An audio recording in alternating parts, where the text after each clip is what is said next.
सध्या आपण एक महत्त्वाची सिरीज ऐकत आहोत जिचं शीर्षक आहे फेसिंग द फ्युचर, भविष्यकाळाला तोंड देणे.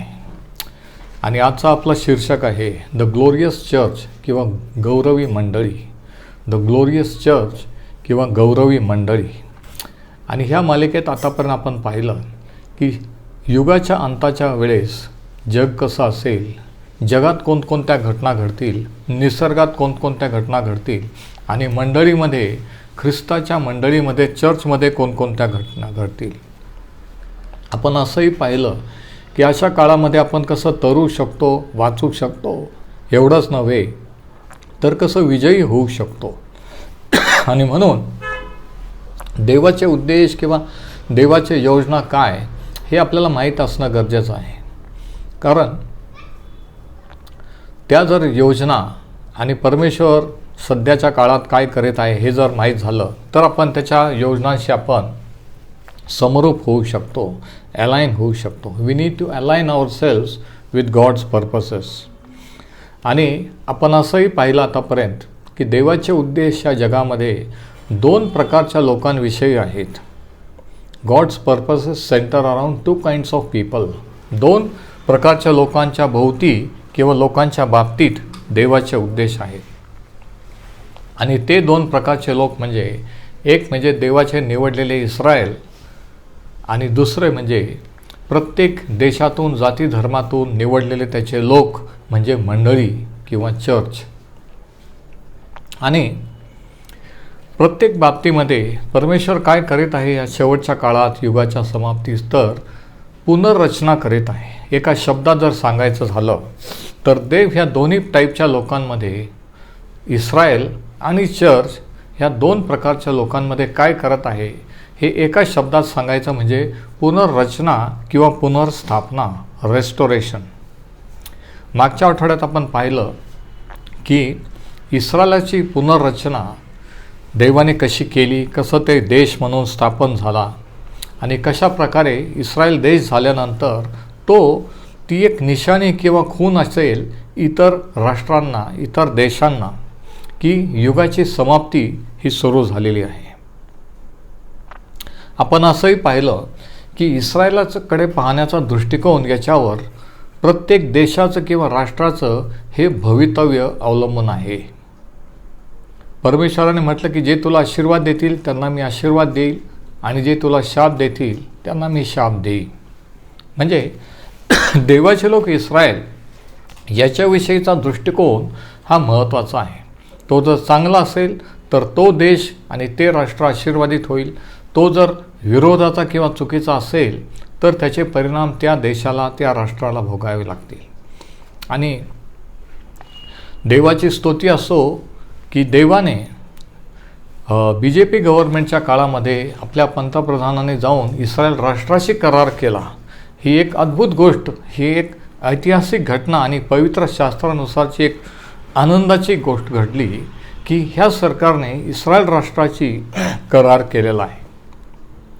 म्हणजेच आपल्याला ही गॅरंटी किंवा खात्री आहे की परमेश्वराच्या वचनाप्रमाणे की जे तुला आशीर्वाद देतील त्यांना मी आशीर्वाद देईन. म्हणजे आपण निश्चितच समृद्ध किंवा आशीर्वादित होऊ. देवाचं संरक्षण आपल्या देशावर, राष्ट्रावर असेल ही आपल्याला गॅरंटी आहे. Praise the Lord. आता ह्या आठवड्यात आपण पाहू की कशा रीतीने देव चर्चची किंवा मंडळीची पुनर्स्थापना किंवा पुनर्रचना करीत आहे. इस्रायलाची कशी केली ते आपण पाहिलं इतिहासात, कसे ते पांगले गेले, कसं त्यांना एकत्रित आणलं, ते राष्ट्र स्थापन झालं. तसं मंडळीमध्ये परमेश्वर काय करीत आहे आणि आपण त्याच्यामध्ये कसं सहभागी होऊ शकतो. पहिली गोष्ट ही की मंडळी म्हणजे काय आणि मंडळीचा उद्देश काय, कशासाठी देवाने ती स्थापन केलेली आहे हे आपण समजणं गरजेचं आहे. We need a vision for what God has destined the church to be, किंवा what is a church suppose to be. मंडळी ही कशासाठी आहे, त्याचा उद्देश काय आहे हे आपण समजलं पाहिजे. आणि ते जर कळलं तरच मंडळीविषयीचा उद्देश आपण पूर्ण करू शकतो. आपण चर्च कशासाठी असतं आणि कशासाठी नाही. अनेक लोकांना असं वाटतं की चर्च म्हणजे फक्त लग्न लावण्यासाठी किंवा अंत्यविधी करण्यासाठी ते चर्चला जातात किंवा चर्चची मेंबरशिप ठेवतात. म्हणजे चर्च म्हणजे काय ह्याची कोणतीही कल्पना नाही, कोणतीही आयडिया नाही. आणि दुर्दैवाची गोष्ट अशी की असंख्य लोक जे आयुष्यभर ख्रिस्ती आहेत, चर्चला आहेत, तरी त्यांना चर्चचा उद्देश काय हे माहीत नाही आणि म्हणून ते तो उद्देश पूर्ण करू शकत नाही. आणि नीतिसूत्रामध्ये एक वचन असं आहे की जिथे where there is no vision people perish, जिथे दृष्टांत नसेल तिथे लोक नाश पावतात किंवा अनावर होतात. दृष्टांत किंवा व्हिजन, ध्येय जर नसेल तर आपण कुठं चाललेलो आहोत, आपल्याला नेमकं कुठं जायचं हे आपल्याला कळत नाही. बऱ्याच लोकांच्या दृष्टीने चर्च किंवा मंडळी ही एखादी संस्था, ह्याच्या पलीकडे जास्त काही नाही आहे. परंतु मंडळीचं व्हिजन, मंडळीसाठीचं देवाचा दृष्टांत काय आहे हे आपल्याला इफिसकरास पत्राच्या 5व्या अध्यायात सांगितलेलं आहे. What is God's vision for the church. देवाने मंडळी कशासाठी स्थापन केली, तिचा उद्देश काय, तिचा दृष्टांत काय. इफिस 5 आणि वचन 25 ते 27 मध्ये प्रेषित पाऊल ह्याविषयीचं प्रकटीकरण, दिव्य प्रकटीकरण आपल्याला देतो. आणि 25व्या वचनात तो असं म्हणतो की नवऱ्यानं जशी ख्रिस्ताने मंडळीवर प्रीती केली आणि स्वतःचे तिच्यासाठी अर्पण केले, तशी तुम्ही आपापल्या बायकोवर प्रीती करा.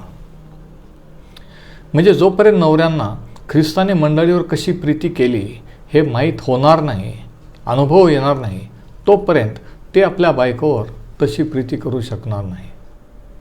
आता या ठिकाणी पाऊल पती पत्नीचं नातं आणि ख्रिस्ताचं मंडळीशी असलेलं नातं याच्याशी तुलना करतो.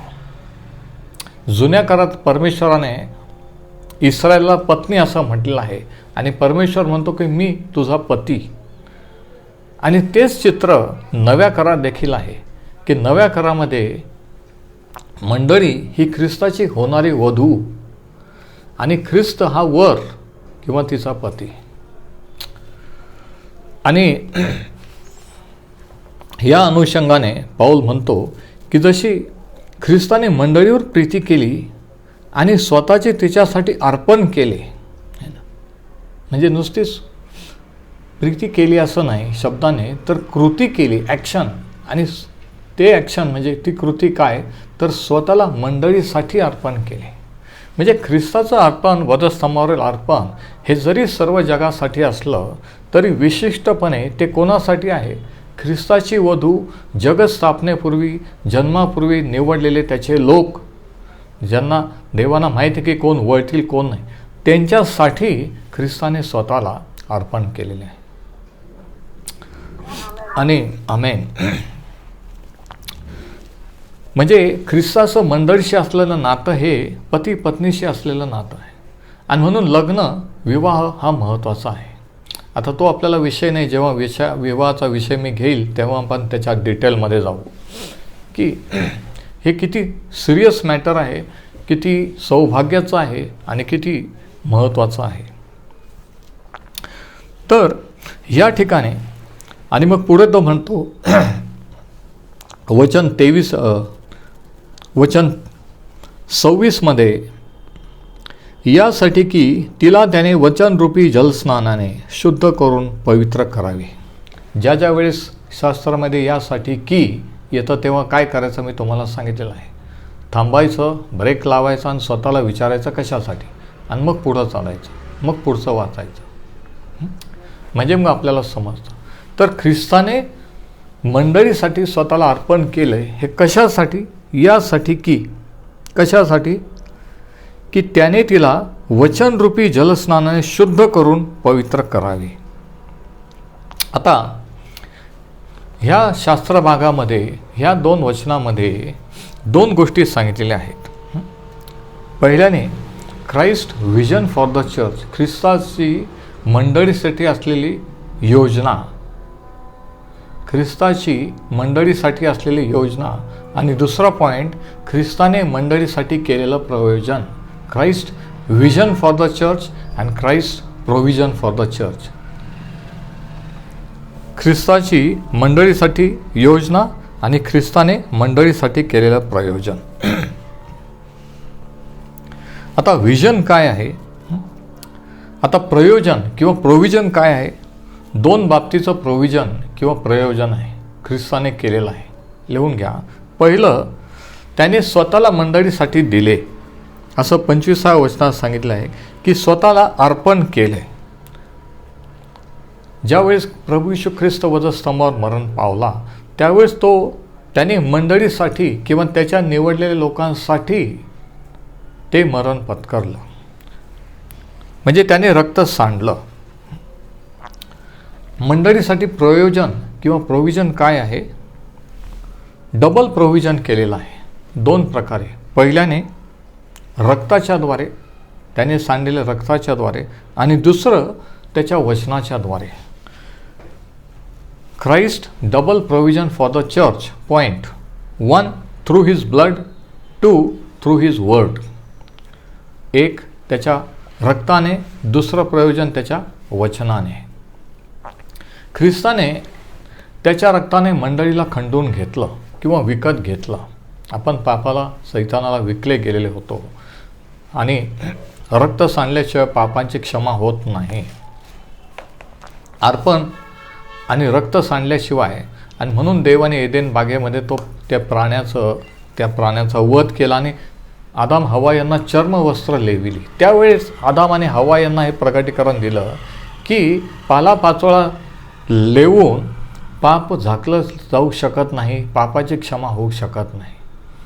त्यांनी स्वतःला झाकलेलं होतं पण देवाच्या दृष्टीने त्यांचं पाप झाकलेलं नव्हतं, म्हणून त्यांनी चर्मवस्त्र लेविली असं सांगितलं आहे. God killed an animal and made them coats of skin. आणि ह्याच्यातून दाखवून दिलं की रक्त सांडल्याशिवाय पापांची क्षमा होत नाही. आणि म्हणून प्रत्येक धर्मामध्ये हे प्रत्येकाला माहीत आहे की बळी किंवा अर्पण हे गरजेचं आहे. तर हे प्राचीन काळापासून माणसालाही उपजत बुद्धी आहे.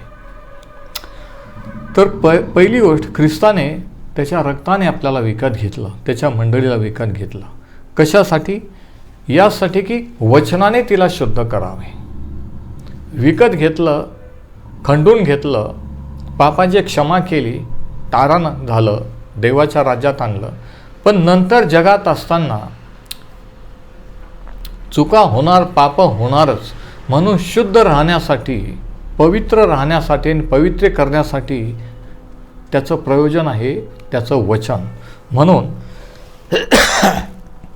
26व्या वचनात म्हटलेलं आहे की यासाठी की तिला त्याने वचनरूपी जलस्नानाने, दोन शब्द अंडरलाईन करा, वचनरूपी जलस्नानाने. बरेच वेळेस असे शास्त्रभाग फक्त लग्नाच्या वेळेस वाचले जातात आणि कोणाचंही लक्ष नसतं, सगळे लग्नाच्या गडबडीत असतात आणि म्हणून ह्याच्यातलं प्रकटीकरण आपल्याला मिळू शकत नाही. वचनरूपी जलस्नानाने म्हणजे वचन ज्यावेळेस आपण वाचतो किंवा ऐकतो किंवा त्याच्यावर मनन करतो, ज्यावेळेस ते आपल्याला समजतं, जसे काही आपलं स्नान किंवा आंघोळ होत असते. जसं आपण आंघोळ करतो तसं बायबल रीडिंग, बायबल मेडिटेशन ही एक आत्म्याची आंघोळ आहे. काही लोक 2 किंवा काही वेळेस 3 वेळा आंघोळ करतात. माझा प्रश्न असा आहे की तुम्ही किती वेळा देवाच्या वचनाने आंघोळ करता? काही लोक आठवड्यातून एकदा करतात, रविवारीच करतात किंवा अशा काही स्पेशल मीटिंग असल्यावर. पण वचनरूपी जलस्नान याने मंडळी ही शुद्ध आणि पवित्र होत असते. एकदा रक्ताने पापांची क्षमा केलेली आहे, परंतु कंटिन्युअस, सतत, नियमितपणे शुद्ध राहण्यासाठी, पवित्र राहण्यासाठी हे वचन आहे. म्हणून 2 गोष्टींचं प्रयोजन ख्रिस्ताने मंडळीसाठी केलेलं आहे. किती जण आमेन म्हणू शकतात? किती जण अजूनही समजतं मी काय म्हणतो? There are 2 provisions, blood and the word. 2 गोष्टीचं प्रयोजन आहे, रक्त, ख्रिस्ताचं रक्त आणि ख्रिस्ताचं वचन. आणि देवाचे उद्देश सिद्धीस जाण्यासाठी, देवाची योजना पूर्ण करण्यासाठी हे दोन्ही महत्त्वाचे आहेत. प्रत्येक प्रयोजन महत्त्वाचं आहे. रक्तही महत्त्वाचं आहे आणि वचनही महत्त्वाचं आहे. सांगितलेलं आहे त्या वचनामध्ये की ख्रिस्ताने स्वतःला अर्पण केले. तो पाप अर्पण असा झाला. आपल्याला अर्पण करण्याची गरज नाही, तो स्वतःच अर्पण झाला. त्यानेच रक्त सांडलं आणि त्या रक्ताने आपल्याला विकत घेतलेलं आहे. म्हणून आपण मौल्यवान का आहोत? ख्रिस्ताच्या रक्ताने तुम्ही आणि मी विकत घेतलेले आहोत. जर तुम्हाला वाटत असेल की मी कोणी नाही आहे, मी काहीच नाही आहे, मला शिक्षण नाही, मला हे नाही ते नाही, जर तुम्ही ख्रिस्ताचे आहात तर तुम्ही सर्वात मौल्यवान आहात देवाच्या दृष्टीने, सैतानाच्या दुरात्म्यांच्या दृष्टीने, देवदूतांच्या दृष्टीने. कारण तुम्ही ख्रिस्ताने विकत घेतलेली प्रॉपर्टी आहात. You are God's property. आमेन. आणि हे रक्ताने विकत यासाठी घेतलं की मंडळीला वचनरूपी जलस्नानाने शुद्ध करावं. त्या मंडळीला म्हणजे आपल्याला त्याने धुवावं आणि शुद्ध करावं. आणि हे धुणं आणि शुद्धीकरण कशाने होतं? तर देवाच्या वचनाने. आणि म्हणून रोज नियमितपणे देवाचं वचन वाचणं, त्याच्यावर मनन करणं, अभ्यास करणं हे गरजेचं आहे. ती आत्म्याची अंघोळ आहे, स्नान आहे.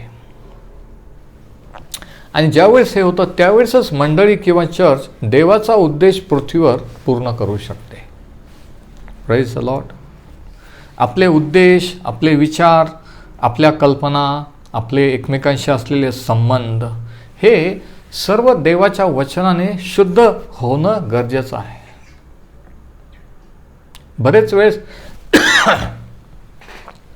बरेच वेळेस आपण घाण होतो. आपण आंघोळ करतो समजा दिवसातून 2 वेळा. का? स्वच्छ राहण्यासाठी. तसं आत्म्यातून स्वच्छ राहण्यासाठी देवाचं वचनाची आंघोळ हे महत्त्वाचे आहे. Praise the Lord. आता हे झालं देवाचे विजन आणि देवाचं प्रयोजन. आता हे सर्व कशासाठी आहे? वचन 27, आणि तिला गौरवयुक्त मंडळी अशी आपणास सादर करावी.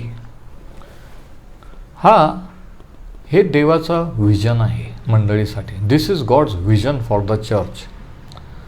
देवाचा दृष्टांत किंवा देवाची योजना चर्चसाठी, मंडळीसाठी काय आहे? 27 वचन, गौरवयुक्त मंडळी अशी आपणास सादर करावी. स्वतःसाठी गौरवयुक्त मंडळी अंडरलाईन करा. 2 शब्द. गौरव म्हणजे तेज. ज्या वेळेस जुन्या करारात आपण वाचतो की त्या परमपवित्र स्थानात किंवा तेथे परमेश्वराचा गौरव प्रगट झाला है ना. त्या मेंढपाळ रानात कळप राखत असताना देवाचं गौरव प्रगट झालं, देवाचं तेज प्रकट. तर गौरवयुक्त मंडळी म्हणजे देवाच्या गौरवाने किंवा तेजाने भरलेली मंडळी, म्हणजे तुम्ही आणि मी. म्हणजे देवाच्या गौरवाने किंवा तेजाने भरलेले लोक. आमेन. देवाची स्तुती असो. काही जणांना समजतं आहे मी काय बोलतोय ते. काही जण माझ्यासोबत अजूनही आहेत. The purpose of the church is glorious church. ख्रिस्ताची मंडळीसाठी काही योजना आहे की फक्त वेगळ्या जाती धर्मातून लोक त्याच्या राज्यात यावेत, बाप्तिस्मा घेऊन एखाद्या चर्चला जॉईन व्हावेत, एवढं नाही. तर काय? वचनरूपी जलस्नानाने दररोज ते शुद्ध पवित्र होत राहावी आणि देवाच्या गौरवाने किंवा तेजाने ती भरलेली असावी. गौरवयुक्त मंडळी अशी आपणासाठी सादर करावी. किती विशेष आहे. आणि हे कधी शक्य होईल? ज्यावेळेस आपण त्याच्या रक्ताने पापाच्या क्षमा पाहून शुद्ध होतो आणि ज्यावेळेस आपण दररोज नियमितपणे त्याच्या वचनात राहतो, त्यावेळेस ते वचन आपल्याला स्वच्छ करतं, शुद्ध करतं. आपले विचार, आपले आचार हे शुद्ध करत जातं, शुद्ध करत राहतं. Praise the Lord. आणि ते मग आणि ते झाल्यानंतरच देवाचं गौरव किंवा तेज आपल्यामध्ये आणि आपल्या मंडळी. जर वैयक्तिकरित्या आपल्यामध्ये जर ते गौरव आणि तेज असलं तर जेव्हा आपण एकत्रित येऊ तेव्हा ते गौरव किंवा तेज हे मोठ्या प्रमाणात असेल, नाही का?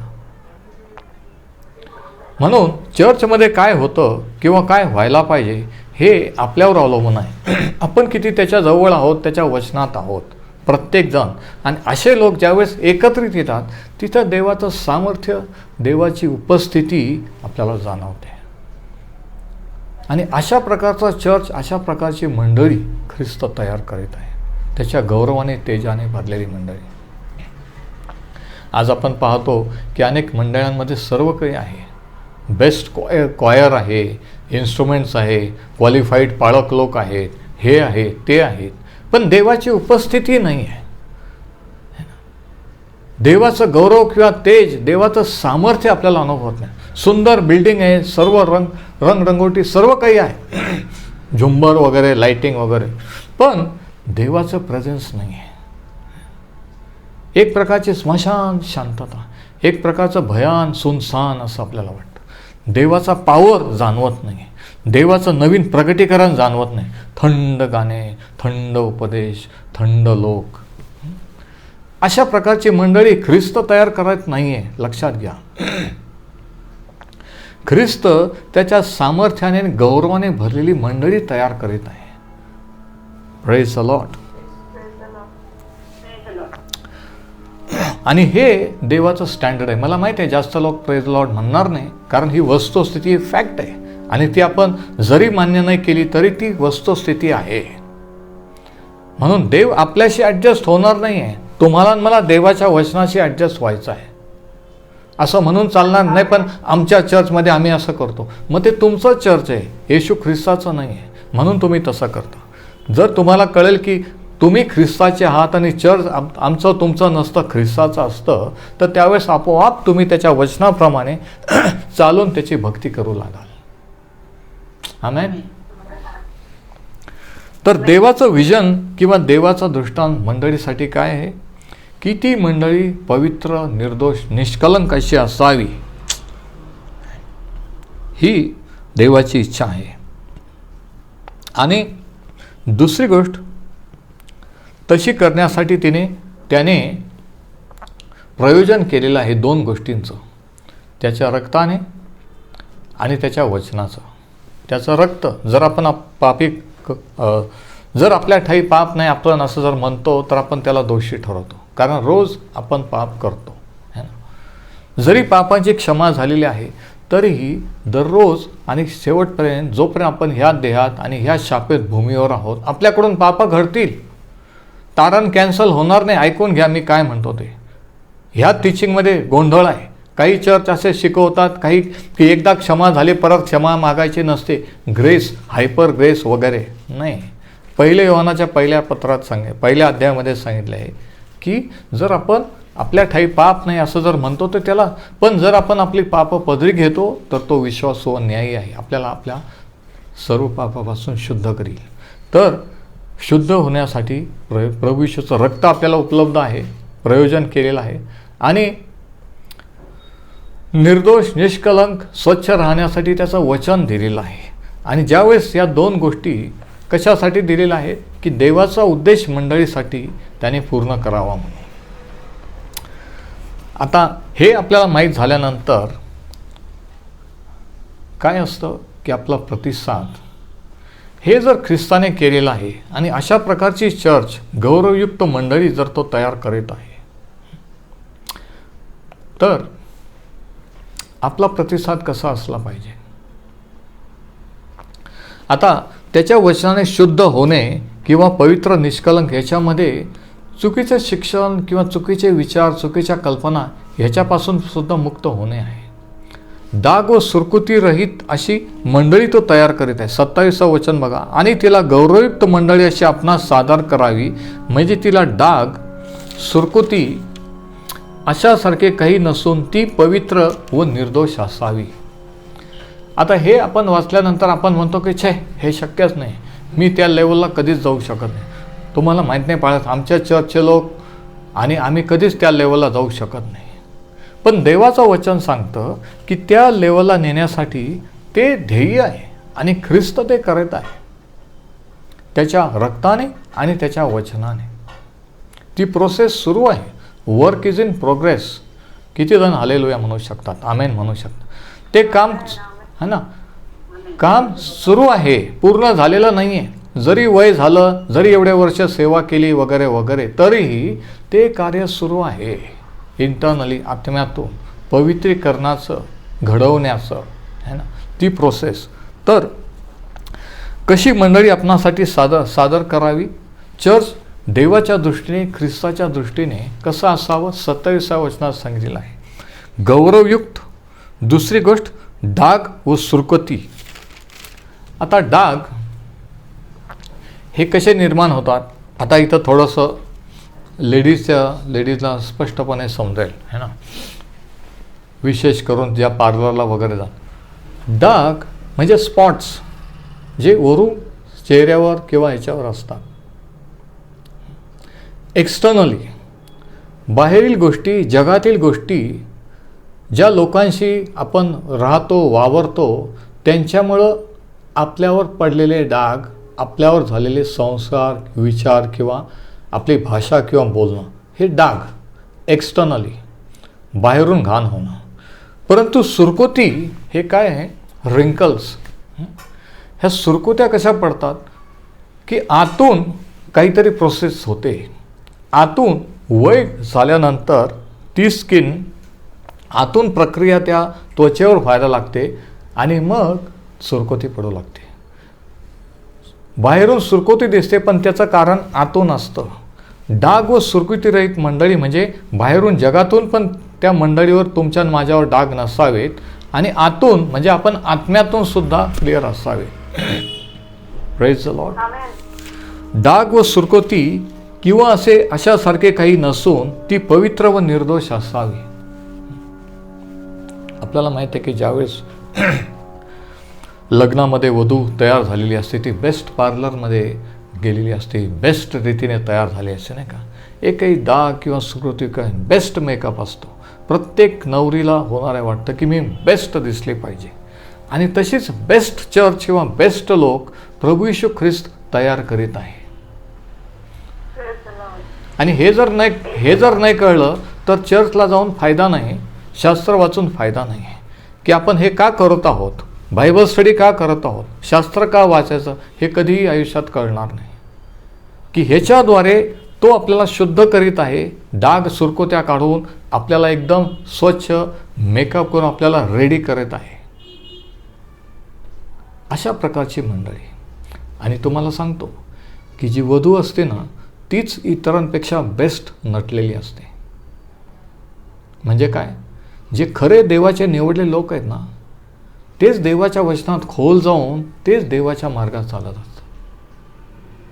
बाकीचे म्हणतात काय करायचं एवढं खोल स्टडी करून, काय करायचं एवढं बायबल स्टडी करून. काही लोक म्हणतात आम्हाला टाईम नाही किंवा हे नाही.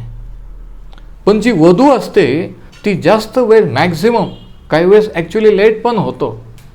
मी असे विवाह लावतो, मी पाहिले की काही वेळेस नवरी लेट पण होते. आणि लेट कुठं झालेली असते विचारावं लागत नाही. पार्लरमधून यायला त्यांचा सॉरी पालक साहेब वेळ झाला. बेस्ट. जर तुम्ही खरंच देवाचे निवडलेले असाल तर तुम्ही खरंच डाग व सुरकुती रहित कसं बेस्ट दिसाल, कसं शुद्धने, ह्याच्यासाठी प्रयत्न कराल. हे this is one of the marks of the true church. खरी मंडळी, खरे देवाचे लोक यांची खरी खूण आहे की वचनाला किती महत्त्व आहे, वचनाला टाईम आहे का नाही आहे, जलस्नान घेतात की नाही वचनरूपी, है ना, याच्यावर अवलंबून आहे. जर नाही तर ती वधू नाही आहे. कारण वधू स्वतः बेस्ट रीतीने तयार झालेली असते. तर शेवटचा पॉईंट की याच्यावर आपला प्रतिसाद, हाऊ शुड आवर रिस्पॉन्स बी. आता हे जर प्रयोजन ख्रिस्ताने करून ठेवलेलं आहे, हे जर त्याचं ध्येय आहे आपल्यासाठी, मंडळीसाठी, की अशा प्रकारचे लोक, अशा प्रकारची मंडळी तो तयार करीत आहे, अशा प्रकारे आपल्याला तयार करीत आहे, तर मग आपलं कर्तव्य काय, आपला रिस्पॉन्स किंवा आपला प्रतिसाद कसा असला पाहिजे. वैयक्तिकरित्या पहिल्याने इंडिव्हिज्युअल रिस्पॉन्स.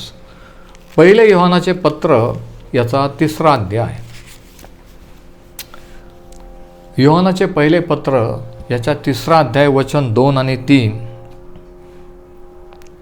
याच्यामध्ये आपल्याला वैयक्तिक प्रतिसाद कसा असला पाहिजे हे योहान आपल्याला सांगतो. तो म्हणतो की प्रियजन हो, आपण आता देवाची मुले आहोत. आता हा शब्द अंडरलाईन करा. आपण आता देवाची मुले आहोत आणि पुढे आपण काय होऊ हे अजून प्रगट झाले नाही. तरी आपल्याला हे माहीत आहे की तो प्रगट झाल्यावर आपण त्याच्यासारखे होऊ. त्याला जसं पुनरुत्थानानंतर गौरवी शरीर मिळालं, तो जसा पुन्हा कधी मरणार नाही, तो जसा सर्व काळ राहील, तशा प्रकारे आपण होऊ. कारण जसा तो आहे तसाच तो आपल्याला दिसेल. म्हणजे ज्यावेळेस योहान म्हणतो ख्रिस्त प्रगट होईल, क्षणात निमिषात पाऊल म्हणतो की आपण बदलले जाऊ. हे विनाशी अविनाशी पण परिधान करेल आणि हे मर्त्य शरीर अमरत्व परिधान करेल. ऐकलं का हे वचन? कब्रस्तानात नाही का? म्हणून बरेच लोकांना आमेन म्हणता येत नाही, कारण हे तेव्हा आपण ऐकतो की जेव्हा आपलं कोणाचं लक्ष नसतं. शास्त्र सांगतं की हे मर्त्य शरीर अमरत्व परिधान करेल आणि हे विनाशी अविनाशी पण परिधान करेल. आणि हे क्षणात होईल, सेकंदात होईल. आणि त्यावेळेस आपण हे योहान जे सांगतो की आपण त्याच्यासारखे होऊ. जेव्हा तो आपल्याला दिसेल तेव्हा आपण त्याच्यासारखे होऊ. मग आपण काय केलं पाहिजे? 3रं वचन, पहिले योहान 3 आणि वचन 3. ज्या कोणाला त्या संबंधाने ही आशा आहे, ही धन्य आशा प्रत्येक ख्रिस्ती व्यक्तीला आहे, खऱ्या ख्रिस्ती व्यक्तीला. ही ज्या कोणाला ही धन्य आशा आहे, जसा तो शुद्ध आहे तसा आपणाला शुद्ध करतो. तो काय करतो? ज्या व्यक्तीला ही आशा आहे तो काय करतो? तो स्वतःला शुद्ध करतो. आणि शुद्ध करण्यासाठी 2 गोष्टी ख्रिस्ताने प्रयोजन केलेलं आहे. एक त्याचं रक्त आणि दुसरं त्याचं वचन. म्हणजे तो पापाची क्षमा मागून कबूल करून सोडून देतो आणि तो वचनात राहून वचनरूपी जलस्नान घेत असतो. Praise the Lord. हा वैयक्तिक response, this is individual response. आता कलेक्टिव्हली किंवा सार्वजनिक रीतीने, मंडळीय रीतीने आपल्या सर्वांचा प्रतिसाद हा कसा असला पाहिजे? आपण वाचू प्रकटीकरणाचं पुस्तक याचा 19वा अध्याय, रेव्हलेशन 19. प्रकटीकरण 19 आणि वचनं 6 ते 8 मध्ये काय लिहिले आपण जरा बघूया. आणि या ठिकाणी योहानाने जो दृष्टांत पाहिला तो कंप्लीट पूर्ण झालेली मंडळी त्याने स्वर्गात पाहिलेली आहे. आणि तो म्हणतो, तेव्हा जणू काय मोठ्या समुदायाची वाणी, बहुत जलप्रवाहांची वाणी व प्रचंड गर्जनांची वाणी मी ऐकली. ती म्हणाली, हालेलुया, कारण सर्व सत्ताधारी आमचा प्रभू देव याने राज्य हाती घेतले आहे. म्हणजे पृथ्वीचा कंट्रोल आता हाती घेतलेला आहे. काही काळासाठी माणसाला दिला होता, ख्रिस्त विरोधाच्या काळात ख्रिस्त विरोधाला दिला, पण आता ते सर्व संपून आता तो म्हणतो की आता देवाने पूर्ण कंट्रोल आपल्या हाती घेतलेला आहे. आपण आनंद व उल्हास करू व त्याचे गौरव करू, कारण कोकऱ्याचे लग्न आले आहे. कोकरा म्हणजे कोण? जगाचे पाप हरण करणारा देवाचा कोकरा. कोकऱ्याचे लग्न आले आहे आणि त्याच्या नवरीने स्वतःला सजविले आहे.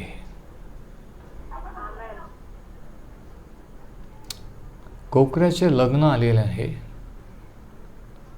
आणि त्याच्या नवरीने, आणि त्याची नवरी म्हणजे त्याची मंडळी, प्रत्येक जाती धर्मातून देशातून 2000 वर्षापासून निवडलेले त्याचे लोक.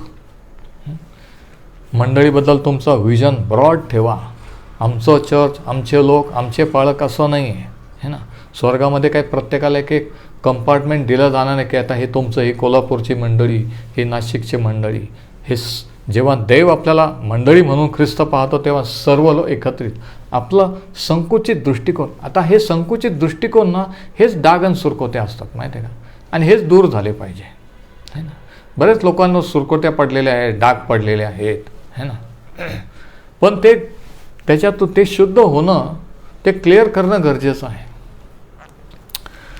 तो म्हणतो की कोकऱ्याचे लग्न आले आहे आणि त्याच्या नवरीने स्वतःला सजविले आहे.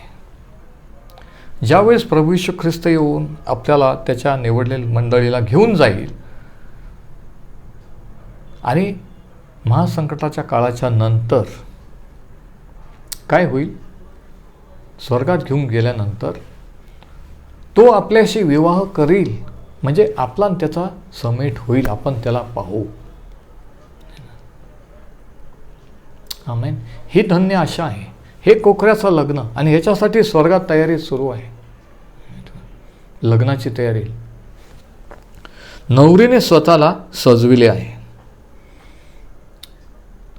स्वतःला हा शब्द अंडरलाईन करा आणि इकडे बघा. तुम्ही म्हणाल कशाला, कारण कोणत्याही जाती धर्मामध्ये विवाहाच्या वेळेस नवरीच असते जी स्वतःला सजवत असते. ती जरी पार्लरला गेली, तिला जरी दुसऱ्याने सजवलं, तरीही तिचं स्वतःला तिने समजलं सजवल्याशिवाय तिचं समाधान होत नसतं. ती स्वतःला सजवत असते. आणि मी तुम्हाला सांगतो, जे खरं चर्च, खरे देवाचे लोक निवडलेले, तेच स्वतःला सजवत असतात. तेच देवाच्या वचनाच्या प्रकटीकरणाने मेकअप करून स्वतःला शुद्ध आणि सुंदर करत असतात. बाकीचे लोक म्हणतात काय करायचं एवढं स्टडी करून, काय करायचं एवढं बायबल स्टडी करून, है ना, ते टाईमपास. परंतु जी नवरी असते तिने स्वतःला सजवलेले आहे. मग आता स्वतःला विचारा की मी ख्रिस्ताची वधू आहे का, की मी नुसतं ख्रिश्चन आहे, एखादा चर्च मेंबर आहे. जर नसेल तर अजूनही वेळ गेलेली आहे.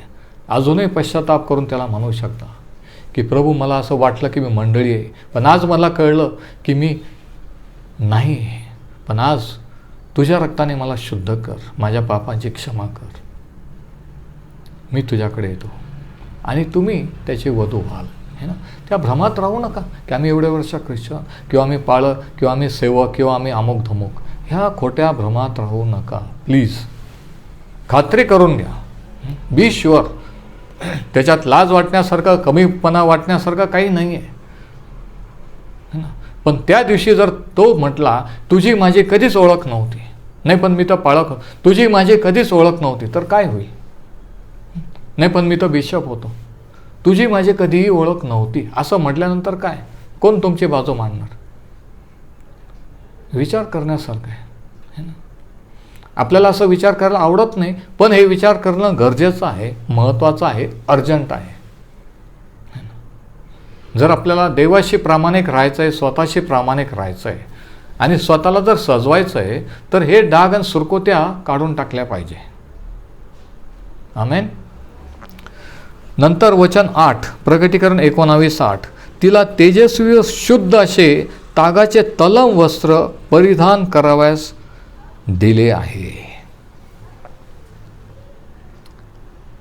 त्या मंडळीला, त्या लोकांना तेजस्वी व शुद्ध असे तागाचे तलम वस्त्र परिधान करायला दिलेले आहे.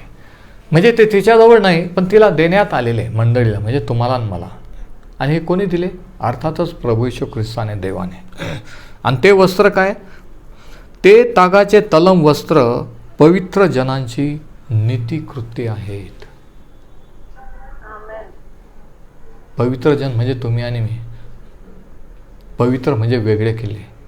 तुम्ही म्हणाल पण मी पवित्र आहे, मी काय पवित्र आहे. जर तुम्ही ख्रिस्तावर विश्वास ठेवणारे आहात, ख्रिस्ताचे आहात, तर त्याच्या रक्ताने त्याने तुम्हाला शुद्ध केलेलं आहे, वेगळं केलेलं आहे, म्हणजेच पवित्र आहात. ते तागाचे तलम वस्त्र पवित्र जनांची नीतिकृत्य आहेत. म्हणजे डाग सुरकोत्या तर काढून टाकायच्या, मेकअप तर करायचं, वचनाच्या जलस्नानाने आंघोळ करून शुद्ध तर व्हायचं, रोज स्वतःला स्वच्छ तर राखायचंच, पण हे वस्त्र तागाचे परिधान करायचे. हे वस्त्र देण्यात आलेले आहे. आणि ते वस्त्र काय आहेत की नीतिकृत्य, है ना, की जे जोपर्यंत आपण ह्या जगात पृथ्वीवर आहोत, तोपर्यंत आपण जे ख्रिस्तासाठी देवासाठी करू शकतो करत आहोत ते आपले नीतिकृत्य आहेत. आमेन. एखाद्यासाठी प्रार्थना करणं, एखाद्याला मदत करणं, एखाद्याला उत्तेजन देणं, सुवार्ता त्यांच्याशी शेअर करणं, जे काही करू शकतो, हॉस्पिटलला व्हिजिट करणं, नीतिकृत्य आहेत. देवाच्या कार्याला देणं, देवाच्या सेवकांना देणं, मंडळीच्या कार्यासाठी, सुवार्ता कार्यात जे काही करू शकतो ते करणं, हे तागाचे तलम वस्त्र आहेत आणि हे देण्यात आलेले आहेत. आणि तो म्हणतो की त्यांनी ते परिधान केलेले आहेत आणि ते परिधान करून मंडळी तयार झालेली आहे. कशासाठी? विवाहासाठी, लग्नासाठी. आणि ते लग्न जवळ आलेलं आहे.